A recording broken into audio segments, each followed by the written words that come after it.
José Smith, Historia. Selecciones de la historia de José Smith, el profeta. Capítulo 1. José Smith habla de sus ascendientes, de los miembros de su familia y de los lugares donde habían vivido anteriormente. En la parte occidental de Nueva York predomina una agitación extraordinaria en cuanto a religión. Resuelve buscar sabiduría como lo aconseja Santiago. El padre y el hijo se aparecen a José Smith, y éste es llamado a su ministerio profético. Versículos 1 al 20. Debido a las muchas noticias que personas mal dispuestas e insidiosas han hecho circular acerca del origen y progreso de la Iglesia de Jesucristo, los santos de los últimos días, con las cuales sus autores han intentado combatir su reputación como iglesia y su progreso en el mundo, se me ha persuadido a escribir esta historia para sacar del error a la opinión pública y presentar a los que buscan la verdad los hechos tal como han sucedido, tanto en lo concerniente a mí, así como a la iglesia, y lo hago hasta donde el conocimiento de estos hechos me lo permite. En este relato presentaré con verdad y justicia los varios sucesos que con esta iglesia se relacionan, tal como han sucedido o como en la actualidad existen, siendo 8 con 1838, los años que han transcurrido desde la organización de dicha iglesia. Nací en el año de nuestro Señor 1805, el día 23 de diciembre, en el pueblo de Sarón, condado de Windsor, estado de Vermont. Tendría yo unos 10 años de edad, cuando mi padre, que también se llamaba José, Joseph Smith, salió del estado de Vermont y se trasladó a Palmyra, condado de Ontario, hoy Wayne, estado de Nueva York. Como a los 4 años de la llegada de mi padre a Palmyra, se mudó con su familia a Manchester, en el mismo condado de Ontario. 11 personas integraban su familia, a saber, mi padre, Joseph Smith, mi madre, Lucy Smith, cuyo apellido de soltera era Mack, hija de Solomon Mack, mis hermanos Alvin, fallecido el 19 de noviembre de 1823, a los 25 años de edad, Hiram, yo, Samuel Harrison, William, Don Carlos, y mis hermanas Sophronia, Catherine y Lucy. Durante el segundo año de nuestra residencia en Manchester, surgió en la región donde vivíamos una agitación extraordinaria sobre el tema de la religión. Empezó entre los metodistas, pero pronto se generalizó entre todas las sectas de la comarca. En verdad, parecía repercutir en toda la región, y grandes multitudes se unían a los diferentes partidos religiosos, ocasionando no poca agitación y división entre la gente, pues unos gritaban «¡He aquí!» y otros «¡He ahí!». Unos contendían a favor de la fe metodista, otros a favor de la presbiteriana y otros a favor de la bautista. Porque a pesar del gran amor expresado por los conversos de estas distintas creencias en el momento de su conversión, y del gran celo manifestado por los clérigos respectivos, que activamente suscitaban y fomentaban este cuadro singular de sentimientos religiosos, a fin de lograr convertir a todos, como se complacían en decir, pese a la secta que fuere. Sin embargo, cuando los conversos empezaron a dividirse, unos con este partido y otros con aquel, se vio que los supuestos buenos sentimientos, tanto de los sacerdotes como de los conversos, eran más fingidos que verdaderos, porque siguió una escena de gran confusión y malos sentimientos, sacerdote contendiendo con sacerdote y converso con converso. De modo que toda esa buena voluntad del uno para con el otro, si es que alguna vez la abrigaron, se había perdido completamente en una lucha de palabras y contienda de opiniones. Por esa época tenía yo 14 años de edad. La familia de mi padre se convirtió a la fe presbiteriana. 4 de ellos ingresaron a esa iglesia, a saber, mi madre Lucy, mis hermanos Hiram y Samuel Harrison, y mi hermana Sophronia. Durante estos días de tanta agitación, invadieron mi mente una seria reflexión y gran inquietud, pero no obstante la intensidad de mis sentimientos, que a menudo eran punzantes, me conservé apartado de todos estos grupos, aunque concurría a sus respectivas reuniones cada vez que la ocasión me lo permitía. Con el transcurso del tiempo llegué a inclinarme un tanto a la secta metodista y sentí cierto deseo de unirme a ella, pero eran tan grandes la confusión y la contención entre las diferentes denominaciones que era imposible que una persona tan joven como yo, y sin ninguna experiencia en cuanto a los hombres y las cosas, llegase a una determinación precisa sobre quién tenía razón y quién no. Tan grande e incesante eran el clamor y el alboroto que a veces mi mente se agitaba en extremo. Los presbiterianos estaban decididamente en contra de los baptistas y de los metodistas, y se valían de toda la fuerza del razonamiento, así como de la sofistería, para demostrar los errores de aquellos, o por lo menos hacer creer a la gente que estaban en el error. Por otra parte, los baptistas y los metodistas, a su vez, se afanaban con el mismo celo para establecer sus propias doctrinas y refutar las demás. En medio de esta guerra de palabras y tumulto de opiniones, a menudo me decía a mí mismo, ¿qué se puede hacer? ¿Cuál de todos estos grupos tiene razón? ¿O están todos en error? Si uno de ellos es verdadero, ¿cuál es? ¿Y cómo podré saberlo?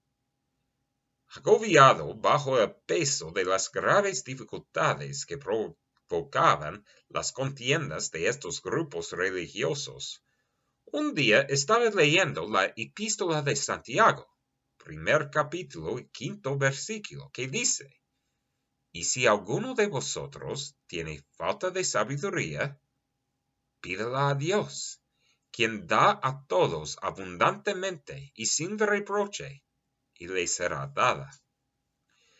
Ningún pasaje de las Escrituras jamás penetró el corazón de un hombre con más fuerza que este en esta ocasión mío.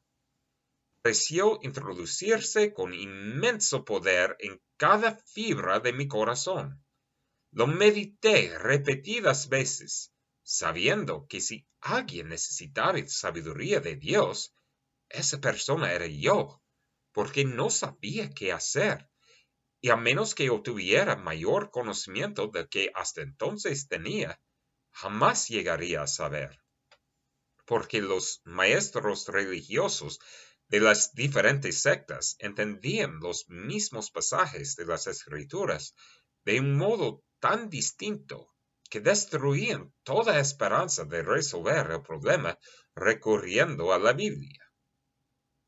Finalmente llegué a la conclusión de que tendría que permanecer en tinieblas y confusión, o de lo contrario, hacer lo que Santiago aconsejaba, esto es, recurrir a Dios. A fin, tomé la determinación de pedir a Dios, habiendo decidido que si Él daba sabiduría a quienes carecían de ella, y la impartía abundantemente y sin reprochar, yo podría intentarlo. Por consiguiente, de acuerdo con esta resolución mía de recurrir a Dios, me retiré al bosque para hacer la prueba. Fue por la mañana de un día hermoso y despejado, a principios de la primavera de 1820. Era la primera vez en mi vida que hacía tal intento, porque en medio de toda mi ansiedad, hasta ahora no había procurado orar vocalmente. Después de apartarme al lugar que previamente había designado, mirando a mi derredor y encontrándome solo, me arrodillé y empecé a elevar a Dios el deseo de mi corazón. Apenas lo hube hecho, cuando súbitamente se apoderó de mí una fuerza que me dominó por completo, y surtió tan asombrosa influencia en mí que se me trabó la lengua, de modo que no pude hablar. Una densa oscuridad se formó alrededor de mí, y por un momento me pareció que estaba destinado a una destrucción repentina. Mas esforzándome con todo mi aliento por pedirle a Dios que me librara del poder de este enemigo que se había apoderado de mí, y en el momento en que estaba para hundirme en la desesperación y entregarme a la destrucción, no a una ruina imaginaria, sino al poder de un ser efectivo del mundo invisible que ejercía una fuerza tan asombrosa como yo nunca había sentido en ningún otro ser. Precisamente en este momento de tan grande alarma, vi una columna de luz, más brillante que el sol, directamente arriba de mi cabeza, y esta luz gradualmente descendió hasta descansar sobre mí. No bien se apareció, me sentí libre del enemigo que me había sujetado. Al reposar sobre mí la luz, vi en el aire, arriba de mí, a dos personajes, cuyo fulgor y gloria no admiten descripción. Uno de ellos me habló, llamándome por mi nombre, y dijo, señalando al otro, este es mi Hijo amado, escúchalo. Había sido mi objeto recurrir al Señor para saber cuál de todas las sectas era la verdadera, a fin de saber a cuál unirme. Por tanto, luego que me hube recobrado lo suficiente para poder hablar, pregunté a los personajes que estaban en la luz arriba de mí, cuál de todas las sectas era la verdadera, porque hasta ese momento nunca se me había ocurrido pensar que todas estuvieran en error y a cuál debía unirme. Se me contestó que no debía unirme a ninguna, porque todas estaban en error, y el personaje que me habló dijo que todos sus credos eran una abominación a su vista, que todos aquellos profesores se habían pervertido, que con sus labios me honran, pero su corazón lejos está de mí. Enseñan como doctrinas los mandamientos de los hombres, teniendo apariencia de piedad, mas negando el poder de ella. De nuevo me mandó que no me uniera a ninguna de ellas, y muchas otras cosas me dijo que no puedo escribir en esta ocasión. Cuando otra vez volví en mí, me encontré de espaldas, mirando hacia el cielo. Al retirarse la luz, me quedé sin fuerzas, pero poco después, habiéndome recobrado hasta cierto punto, volví a casa. Al apoyarme sobre la mesilla de la chimenea, mi madre me preguntó si algo me pasaba, Yo le contesté, pierda cuidado, todo está bien, me siento bastante bien. Entonces le dije, he sabido a satisfacción mía que el presbiterianismo no es verdadero. Parece que desde los años más tiernos de mi vida, el adversario sabía que yo estaba destinado a perturbar y molestar su reino. De lo contrario, ¿por qué habían de combinarse en mí contra los poderes de las tinieblas? ¿Cuál era el motivo de la oposición y persecución que se desató contra mí casi desde mi infancia? Algunos predicadores y otros profesores de religión rechazan el relato de la primera visión. Se desata la persecución contra José Smith. Él testifica la realidad de la visión. Versículos 21 a 26. A los pocos días de haber visto esta visión, me encontré por casualidad en compañía de uno de los ministros metodistas, uno muy activo en la ya mencionada agitación religiosa, y hablando con él de asuntos religiosos, aproveché la oportunidad para relatarle la visión que yo había visto. Su conducta me sorprendió grandemente. No solo trató mi narración livianamente, sino con mucho desprecio, diciendo que todo aquello era del diablo, que no había tales cosas como visiones ni revelaciones en estos días, que todo eso había cesado con los apóstoles y que no volvería a haber más. Sin embargo, no tardé en descubrir que mi relato había despertado mucho prejuicio en contra de mí entre los profesores de religión. Fue la causa de una fuerte persecución, cada vez mayor. Y aunque no era yo sino un muchacho desconocido, apenas entre los 14 y 15 años de edad, y tal mi posición en la vida que no era un joven de importancia alguna en el mundo. Sin embargo, los hombres de elevada posición se fijaban en mí lo suficiente para agitar el sentimiento público en mi contra y provocar con ello una escarnizada persecución. Y esto fue general entre todas las sectas. Todas se unieron para perseguirme. Aquel tiempo me fue motivo de seria reflexión. Frecuentemente lo ha sido desde entonces. Cuán extraño que un muchacho desconocido de poco más de 14 años, y además uno que está bajo la necesidad de ganarse un escaso sostén con su trabajo diario, fuese considerado persona de importancia suficiente para llamar la atención de los grandes personajes de las sectas más populares del día, y a tal grado que suscitaba en ellos un espíritu de la más rencorosa persecución y vilipendio. Pero extraño o no, así aconteció, y a menudo fue motivo de mucha tristeza para mí. Sin embargo, no por esto dejaba de ser un hecho el que yo hubiera visto una visión. He pensado desde entonces que me sentía igual que Pablo, cuando presentó su defensa ante el rey Agripa, y refirió la visión en la cual vio una luz y oyó una voz. Mas con todo, fueron pocos los que le creyeron. Unos dijeron que estaba mintiendo, otros que estaba loco, y se burlaron de él y lo vituperaron.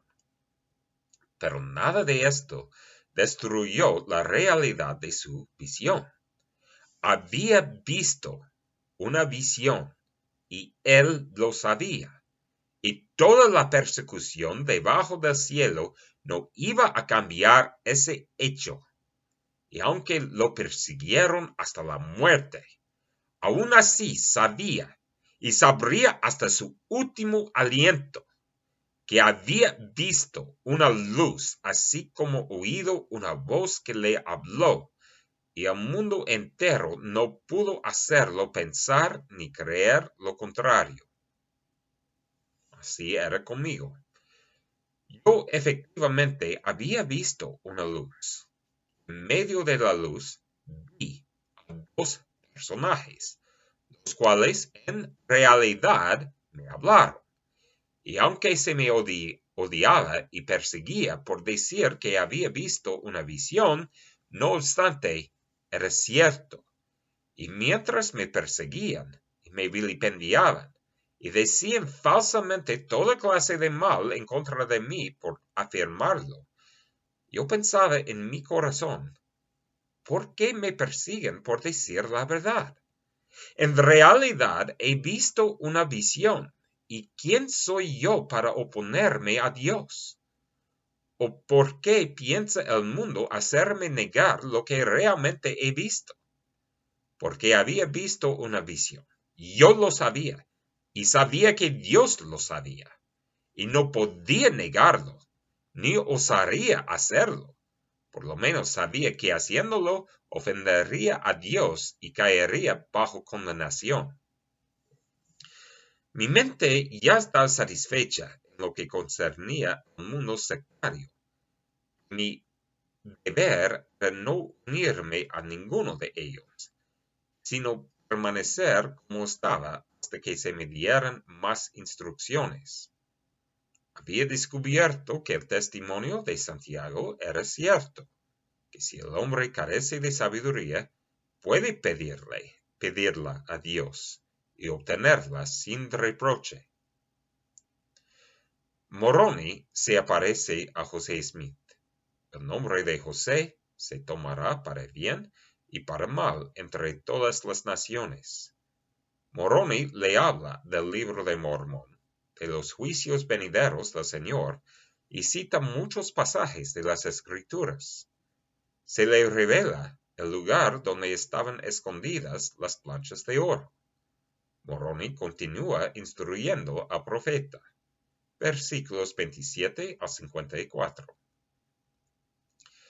Seguí con mis ocupaciones comunes de la vida hasta el 21 de septiembre de 1823, sufriendo continuamente severa persecución de toda clase de individuos, tanto religiosos como irreligiosos, por motivo de que yo seguía afirmando que había visto una visión. Durante el tiempo que transcurrió entre la ocasión en que vi la visión y el año 1823, habiéndoseme prohibido unirme a las sectas religiosas del día, cualquiera que fuese, teniendo pocos años y perseguido por aquellos que debieron haber sido mis amigos y haberme tratado con bondad, y que si me creían engañado, debieron haber procurado de una manera apropiada y cariñosa rescatarme. Me vi sujeto a toda especie de tentaciones, y, juntándome con toda clase de personas, frecuentemente cometía muchas imprudencias, y manifestaba las debilidades de la juventud y las flaquezas de la naturaleza humana, lo cual, me da pena decirlo, me condujo a diversas tentaciones ofensivas a la vista de Dios. Esta confesión no es motivo para que se me juzgue culpable de cometer pecados graves o malos, porque jamás hubo en mi naturaleza la disposición para hacer tal cosa. Pero sí fue culpable de levedad. En ocasiones me asociaba con compañeros joviales, etc., cosa que no correspondía con la conducta que había de guardar uno que había sido llamado por Dios como yo. Mas esto no le parecerá muy extraño a cualquiera que se acuerde de mi juventud y conozca mi jovial temperamento natural. Como consecuencia de estas cosas, solía sentirme censurado a causa de mis debilidades e imperfecciones. De modo que por la noche del ya mencionado día 21 de septiembre, después de haberme retirado a la cama, me puse a orar, pidiéndole a Dios Todopoderoso perdón de todos mis pecados y imprudencias.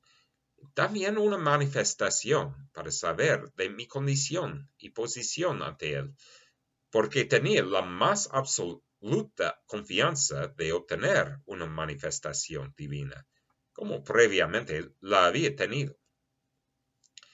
Encontrándome así en el acto de suplicar a Dios, vi que se aparecía una luz en mi cuarto y que siguió aumentando hasta que la habitación quedó más iluminada al mediodía, cuando repentinamente se apareció un personaje al lado de mi cama, de pie en el aire, y sus pies no tocaban el suelo.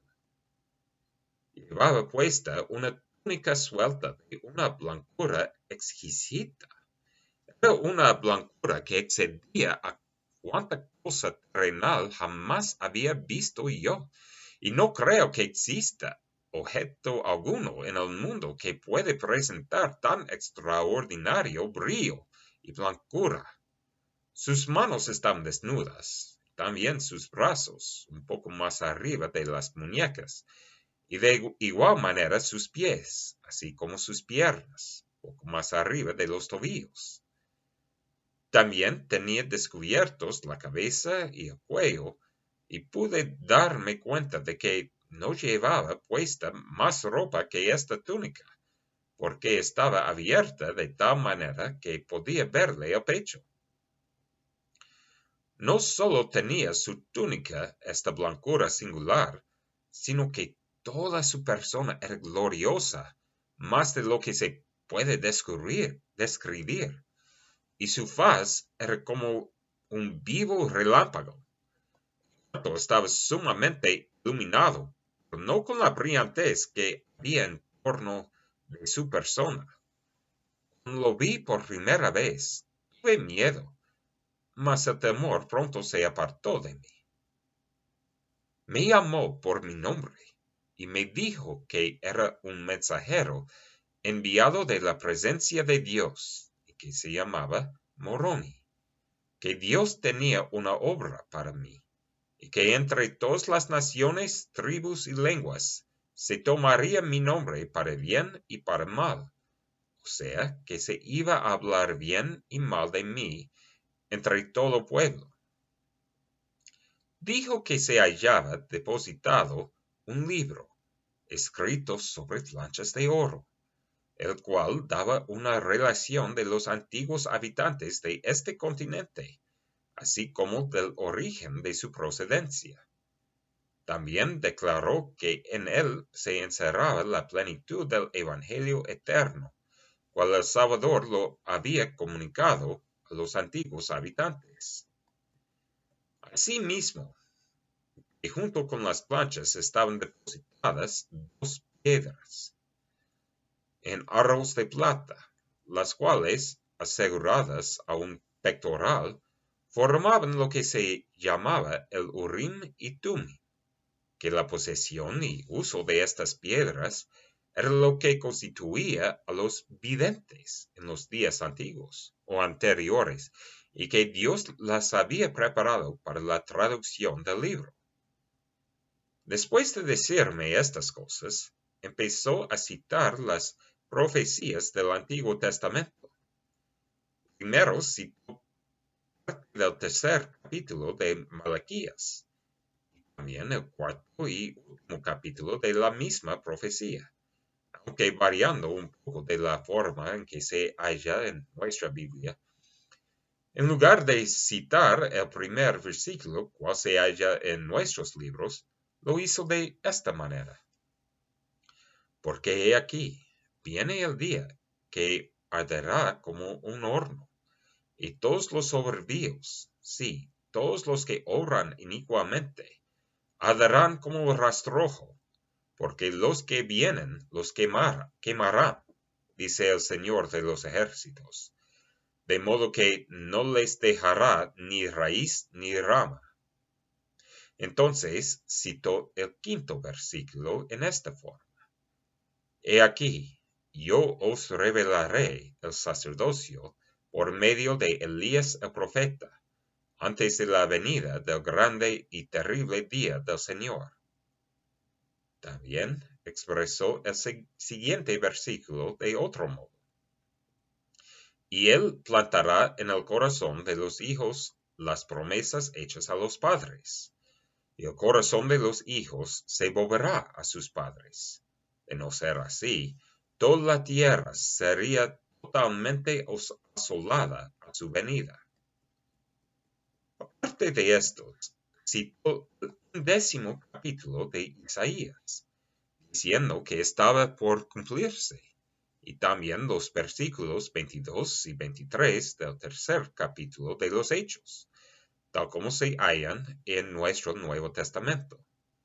Declaró que ese profeta era Cristo, pero que aún no había llegado el día en que toda alma que no oiga a aquel profeta será desarraigada del pueblo, sino que pronto llegaría. Citó además desde el versículo 28 hasta el último, del 2º capítulo de Joel. También indicó que todavía no se cumplía, pero que se realizaría en breve, y declaró además que pronto entraría la plenitud de los gentiles. Citó muchos otros pasajes de las Escrituras, expuso muchas explicaciones que no pueden mencionarse aquí. Por otra parte, me manifestó que cuando yo recibiera las planchas de que él había hablado, porque aún no había llegado el tiempo para obtenerlas, no habría de enseñarlas a nadie, ni el pectoral con el Urim y Tumim, sino únicamente a aquellos a quienes se me mandase que las enseñara. Si lo hacía, sería destruido. Mientras hablaba conmigo acerca de las planchas, se manifestó a mi mente la visión de tal modo que pude ver el lugar donde estaban depositadas, y con tanta claridad y distinción que reconocí el lugar cuando lo visité.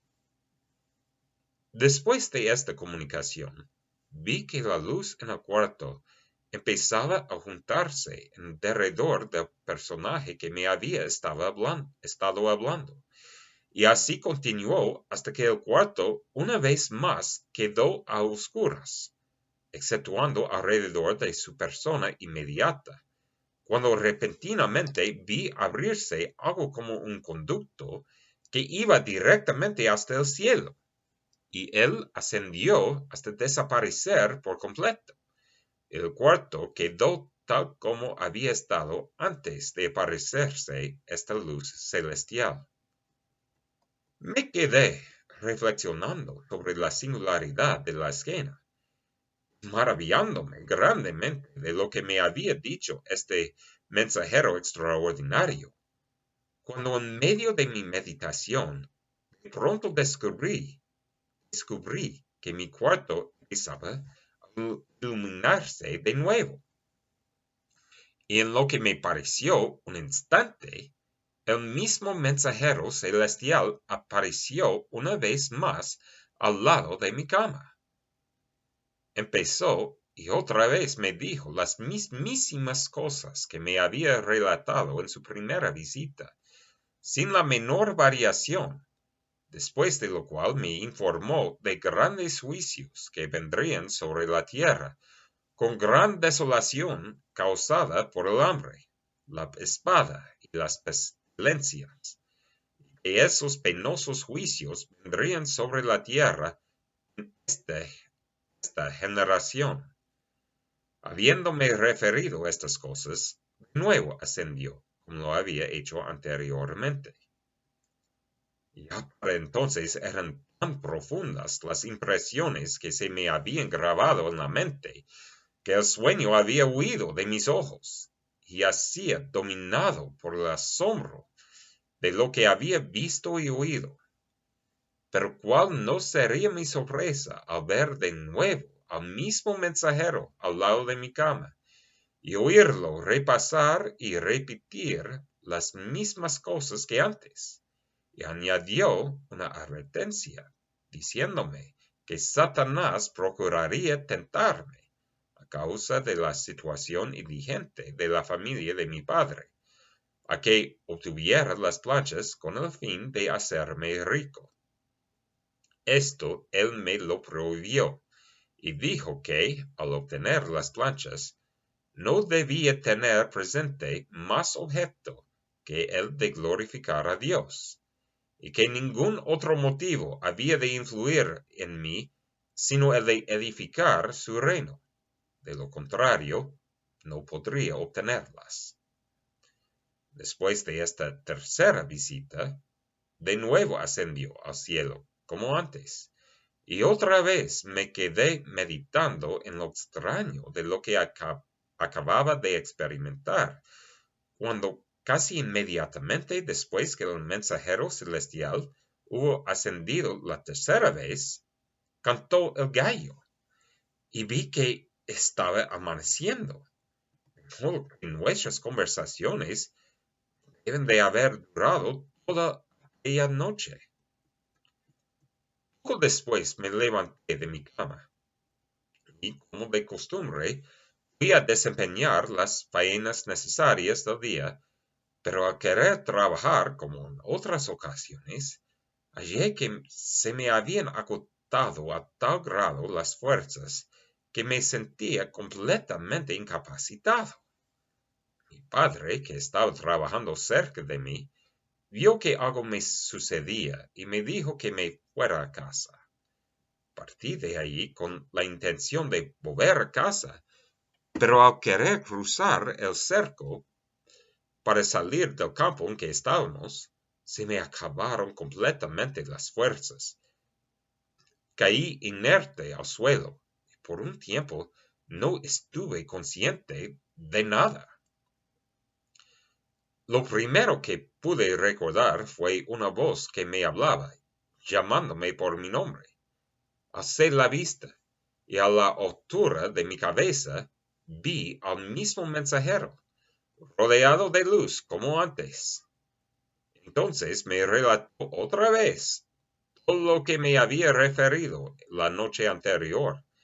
Me mandó ir a mi padre y hablarle acerca de la visión y los mandamientos que había recibido. Obedecí. Regresé a donde estaba mi padre en el campo. Le declaré todo el asunto. Me respondió que era de Dios, y me dijo que fuera e hiciera lo que el mensajero me había mandado. Salí del campo y fui al lugar donde el mensajero me había dicho que estaban depositadas las planchas, y debido a la claridad de la visión que había visto tocante al lugar, en cuanto llegué allí, lo reconocí. Cerca de la aldea de Manchester, condado de Ontario, estado de Nueva York, se levanta una colina de tamaño regular y la más elevada de todas las de la comarca. Por el costado occidental del cerro, no lejos de la cima, debajo de una piedra de buen tamaño, yacían las planchas, depositadas en una caja de piedra.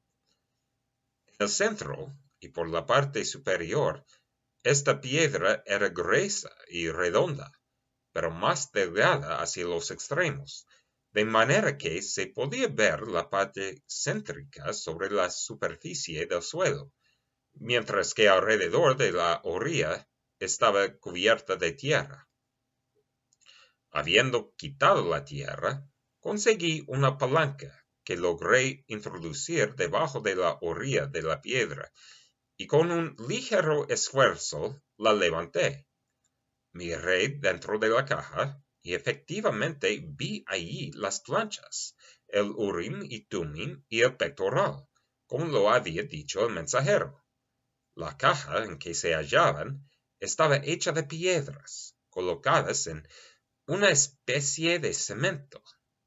En el fondo de la caja había 2 piedras puestas transversalmente, y sobre estas descansaban las planchas y los otros objetos que las acompañaban. Intenté sacarlas, pero me lo prohibió el mensajero, y de nuevo se me informó que aún no había llegado la hora de sacarlas, ni llegaría sino hasta después de 4 años, a partir de esa fecha. Pero me dijo que fuera a ese lugar precisamente 1 año después, y que él me esperaría allí, y que siguiera haciéndolo así hasta que llegara el momento de obtener las planchas. De acuerdo con lo que se me había mandado, acudía al fin de cada año, y en cada ocasión encontraba allí al mismo mensajero. En cada una de nuestras entrevistas recibía de él instrucciones e inteligencia concernientes a lo que el Señor iba a hacer, y cómo y de qué manera se conduciría su reino en los últimos días. D. Smith contrae matrimonio con Emma Hale. Recibe de Moroni las planchas de oro y traduce algunos de los caracteres. Martín Aris muestra los caracteres y la traducción al profesor Anton, el cual dice: ¿no puedo leer un libro sellado? Versículos 55 al 65. Debido a que las condiciones económicas de mi padre se hallaban sumamente limitadas, nos veíamos obligados a trabajar manualmente, al jornal y de otras maneras, según se presentaba la oportunidad. A veces estábamos en casa, a veces fuera de casa, y trabajando continuamente podíamos ganarnos un sostén más o menos cómodo. En el año 1823 sobrevino a la familia de mi padre una aflicción muy grande con la muerte de mi hermano Avi, mayor de la familia. En el mes de octubre de 1825 me empleó un señor de edad llamado Josiah Stoll, del condado de Chenango, estado de Nueva York. Él había oído algo acerca de una mina de plata que los españoles habían explotado en Harmony, condado de Susquehanna, estado de Pensilvania. Y antes de ocuparme, ya había hecho algunas excavaciones para ver si le era posible descubrir la mina. Después que fui a vivir a la casa de él, me llevó con el resto de sus trabajadores a excavar en busca de la mina de plata, en lo cual estuve trabajando cerca de 1 mes sin lograr el éxito en nuestra empresa, y por fin convencí al anciano señor que dejase de excavar. Así fue como se originó el tan común rumor de que yo había sido buscador de dinero. Durante el tiempo que estuve en ese trabajo, me hospedé con el señor Isaac Hale de ese lugar. Fue allí donde por primera vez vi a mi esposa, su hija, Emma Hale. Nos casamos el 18 de enero de 1827, mientras yo todavía estaba al servicio del señor Stoll. Por motivo de que continuaba afirmando que había visto una visión, la persecución me seguía acechando, y la familia del padre de mi esposa se opuso muchísimo a que nos casáramos. Por tanto, me vi obligado a llevarla a otra parte, de modo que nos casamos en la casa del señor Carville, en South Bainbridge, condado de Chenango, en Nueva York. Inmediatamente después de mi matrimonio, dejé el trabajo del señor Stoll, me trasladé a la casa de mi padre y con él labré la tierra esa temporada. Por fin llegó el momento de obtener las planchas, el Urim y Tumim y el pectoral. El día 22 de septiembre de 1827, habiendo ido al fin de otro año, como de costumbre, al lugar donde estaban depositados, el mismo mensajero celestial me los entregó, con esta advertencia, que yo sería responsable de ellos, que si permitía que se extraviaran por algún descuido o negligencia mía, sería desarraigado, pero que si me esforzaba con todo mi empeño por preservarlos hasta que él, el mensajero, viniera por ellos, entonces serían protegidos. Pronto supe por qué había recibido tan estrictos mandatos de guardarlos, porque me había dicho el mensajero que cuando yo terminara lo que se requería de mí, él vendría por ellos. Porque no bien se supo que yo los tenía, comenzaron a hacerse los más tenaces esfuerzos por privarme de ellos. Se recurrió a cuanta estratagema se pudo inventar para realizar ese propósito. La persecución llegó a ser más severa y enconada que antes, y grandes números de personas andaban continuamente al acecho para quitármelos, de ser posible. Pero mediante la sabiduría de Dios, permanecieron seguros en mis manos, hasta que cumplí con ellos lo que se requirió de mí. Cuando el mensajero, de conformidad con el acuerdo, llegó por ellos, se los entregué, y él los tiene a su carga hasta el día de hoy, 2 de mayo de 1838. Sin embargo, la agitación continuaba, y el rumor con sus 1000 lenguas no cesaba de hacer circular calumnias acerca de la familia de mi padre y de mí. Si me pusiera a contar la milésima parte de ellas, llenaría varios tomos. Sin embargo, la persecución llegó a ser tan intolerable que me vi obligado a salir de Manchester y partir con mi esposa al condado de Susquehanna, estado de Pensilvania.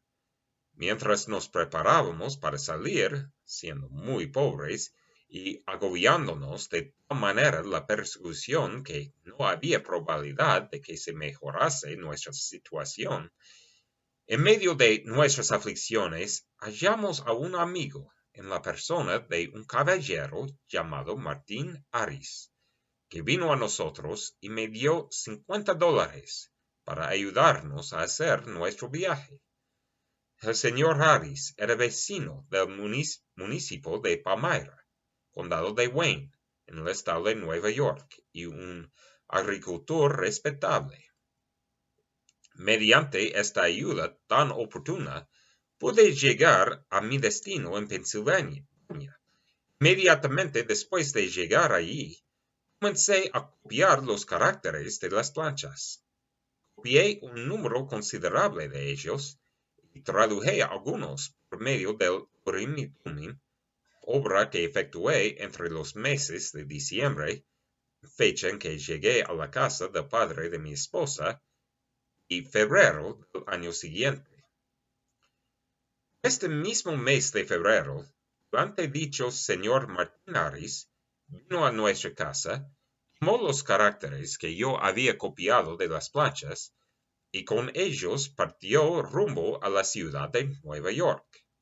En cuanto a lo que aconteció respecto de él y los caracteres, deseo referirme a su propio relato de las circunstancias, cual él me lo comunicó a su regreso, y que es el siguiente.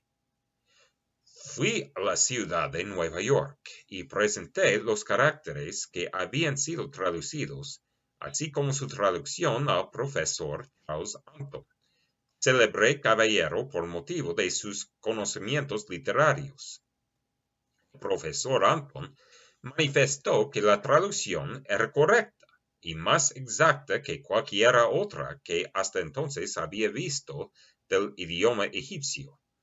Luego le enseñé los que aún no estaban traducidos y dijo que eran egipcios, caldeos, asirios y árabes, y que eran caracteres genuinos.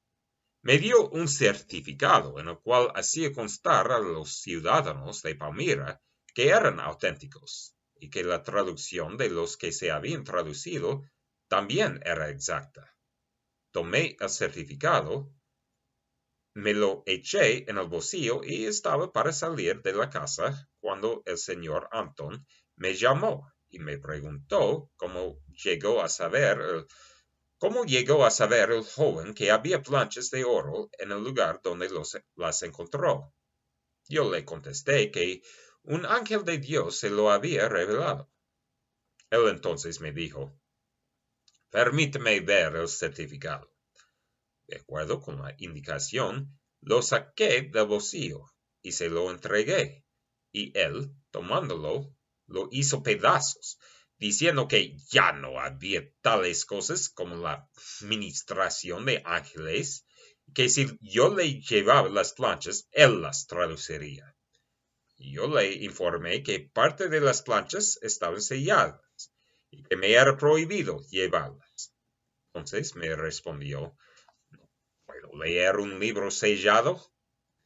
Salí de allí y fui a ver al doctor Mitchell, el cual confirmó todo lo que el profesor Anton había dicho respecto de los caracteres, así como de la traducción. Oliver Cowdery sirve de escribiente en la traducción del Libro de Mormón. José y Oliver reciben el sacerdocio arónico de manos de Juan el Bautista. Son bautizados y ordenados y reciben el espíritu de profecía. Versículos 66 al 75. El día 5 de abril de 1829 vino a mi casa Oliver Cowdery, a quien yo jamás había visto hasta entonces. Me dijo que había estado enseñando en una escuela que se hallaba cerca de donde vivía mi padre, y siendo este uno de los que tenían niños en la escuela, había ido a hospedarse por un tiempo en su casa, que mientras estuvo allí, la familia le comunicó el hecho de que yo había recibido las planchas, y por consiguiente había venido para interrogarme. 2 días después de la llegada del señor Cowdery, siendo el día 7 de abril, empecé a traducir el Libro de Mormón, y él comenzó a escribir por mí. El mes siguiente, mayo de 1829, encontrándonos todavía realizando el trabajo de la traducción, nos retiramos al bosque un cierto día para orar y preguntar al Señor acerca del bautismo para la remisión de los pecados, del cual vimos que se hablaba en la traducción de las planchas. Mientras en esto nos hallábamos, orando y implorando al Señor, descendió un mensajero del cielo en una nube de luz, y habiendo puesto sus manos sobre nosotros, nos ordenó, diciendo, sobre vosotros, mis consiervos, en el nombre del Mesías, confiero el sacerdocio de Aarón, el cual tiene las llaves del ministerio de ángeles, y del evangelio de arrepentimiento, y del bautismo por inmersión para la remisión de pecados. Y este sacerdocio nunca más será quitado de la tierra, hasta que los hijos de Leví de nuevo ofrezcan al Señor un sacrificio en rectitud. Declaró que este sacerdocio arónico no tenía el poder de imponer las manos para comunicar el don del Espíritu Santo, pero que se nos conferiría más adelante, y nos mandó bautizarnos, indicándonos que yo bautizara a Oliver Cowdery y que después me bautizara él a mí. Por consiguiente, fuimos y nos bautizamos. Yo lo bauticé primero, luego me bautizó él a mí, después de lo cual puse mis manos sobre su cabeza y lo ordené al sacerdocio de Aarón, y luego él puso sus manos sobre mí y me ordenó al mismo sacerdocio, porque así se nos había mandado. Oliver Cowdery describe estos acontecimientos de la siguiente manera. Estos fueron días inolvidables. Estar sentado oyendo el son de una voz dictada por la inspiración del cielo despertó la más profunda gratitud en este pecho. Día tras día yo continuaba escribiendo las palabras de su boca, sin interrupción, según él traducía con el Urim y Tumim o intérpretes. Los nefitas habrían dicho, la historia o relato llamado el Libro de Mormón. Mencionar, aun cuando brevemente, el interesante relato hecho por Mormón y su fiel hijo Moroni acerca de un pueblo que en un tiempo fue amado y favorecido del cielo, sería desviarme de mi presente intención. Dejaré, por tanto, este asunto para un tiempo futuro. Como ya he dicho en la introducción, pasaré más directamente a un corto número de sucesos que se relacionan íntimamente con la fundación de esta iglesia, los cuales serán de interés para los miles en medio de la desaprobación de fanáticos y las calumnias de hipócritas se han adelantado para abrazar el Evangelio de Cristo.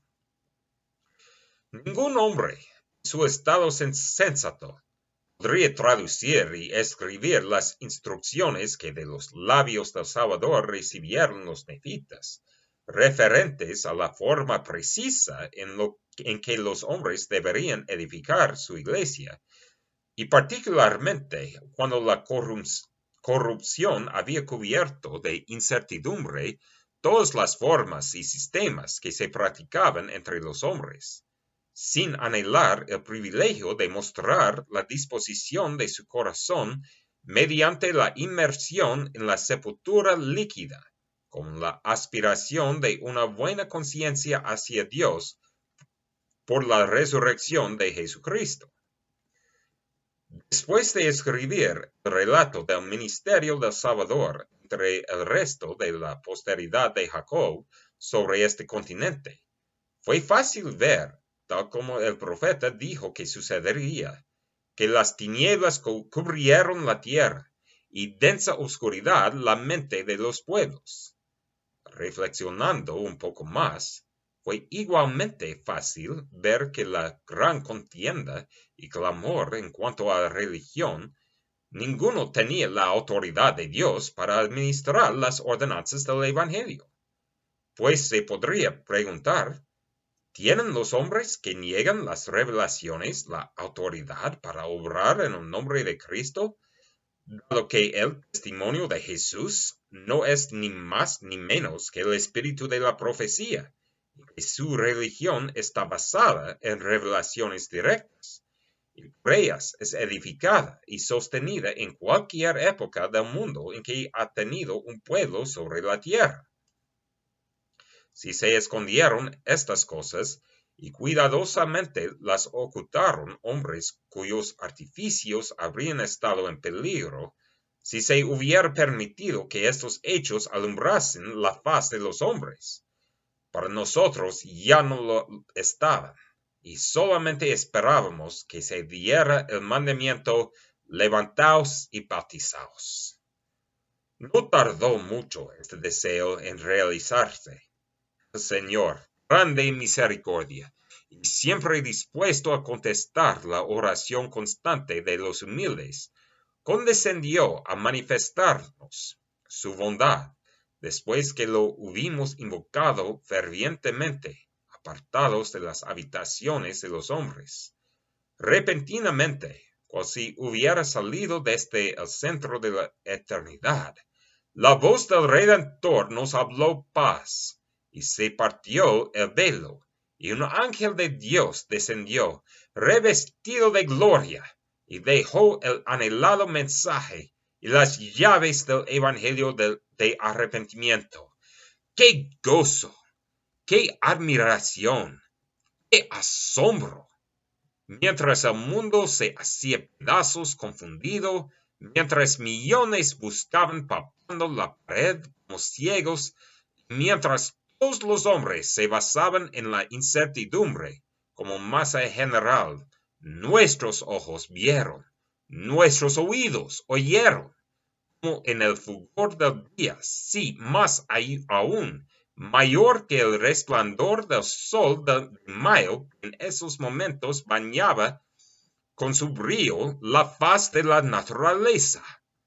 Entonces, su voz, aunque apacible, penetró hasta el centro, y sus palabras, soy vuestro consiervo, desvaneció todo temor. Escuchamos, contemplamos, admiramos. Era la voz de un ángel de la gloria, un mensaje del Altísimo. Y al oír nos llenamos de gozo, mientras su amor encendía nuestras almas, y fuimos envueltos en la visión de Omnipotente. ¿Qué lugar había para dudas? Ninguno. La incertidumbre había desaparecido. La duda se había sumergido para no levantarse jamás, mientras que la ficción y el engaño se habían desvanecido para siempre. Pero, querido hermano, piensa un poco más en el gozo que llenó nuestros corazones, en el asombro con que nos habremos arrodillado, porque ¿quién no se habría arrodillado para recibir tal bendición? Cuando recibimos de sus manos el santo sacerdocio, al decirnos, sobre vosotros, mis consiervos, en el nombre del Mesías, confiero este sacerdocio y esta autoridad, que permanecerán sobre la tierra, a fin de que los hijos de Leví todavía puedan hacer una ofrenda al Señor en rectitud. No procuraré describirte los sentimientos de este corazón, ni la majestuosa belleza y gloria que nos rodeó en esta ocasión.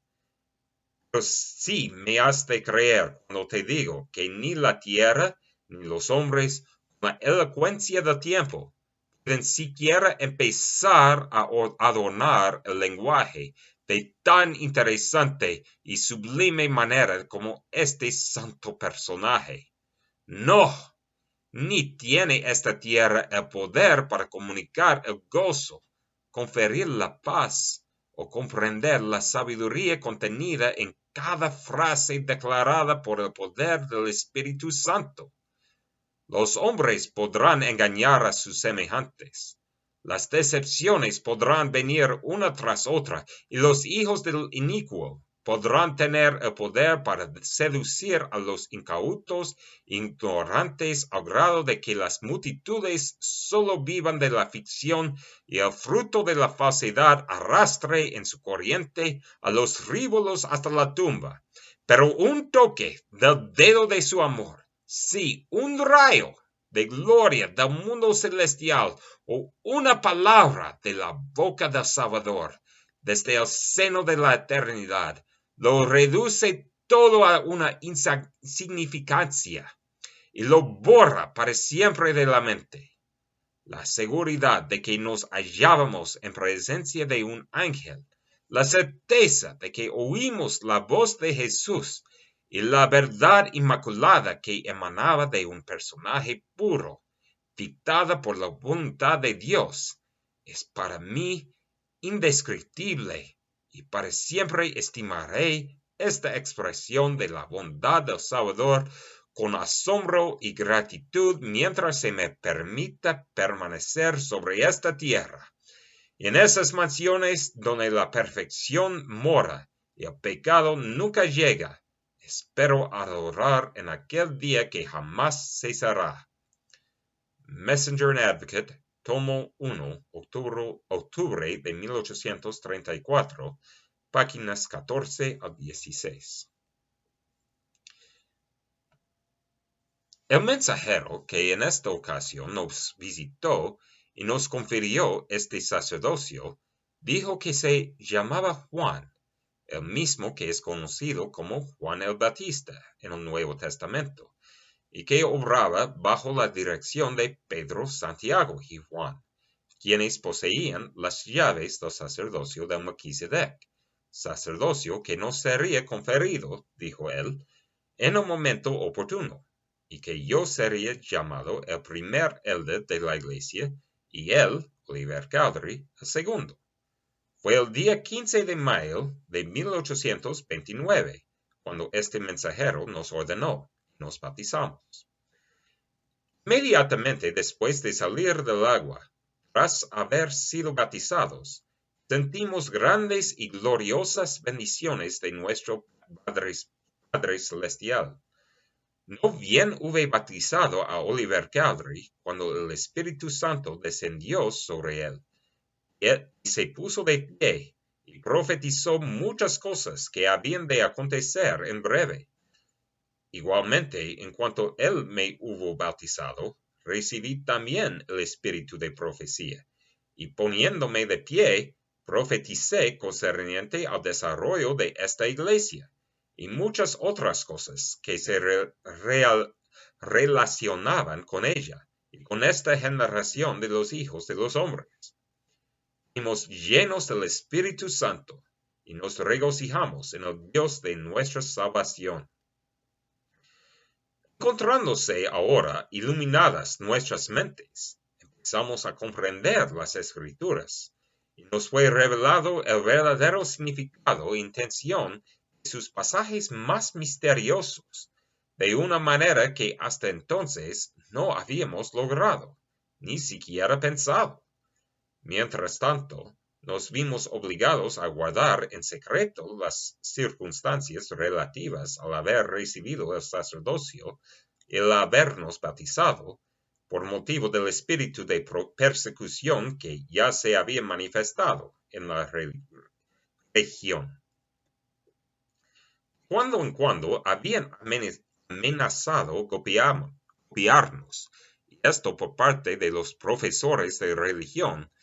Lo único que contrarrestó sus intenciones de atropellarnos fue la influencia de los familiares de mi esposa, mediante la divina providencia, los cuales se habían vuelto muy amigables conmigo, y se oponían a los populachos, y deseaban que se me permitiera continuar sin interrupción la obra de la traducción. Por consiguiente, nos ofrecieron y prometieron protección hasta donde les fuera posible de cualquier acto ilícito.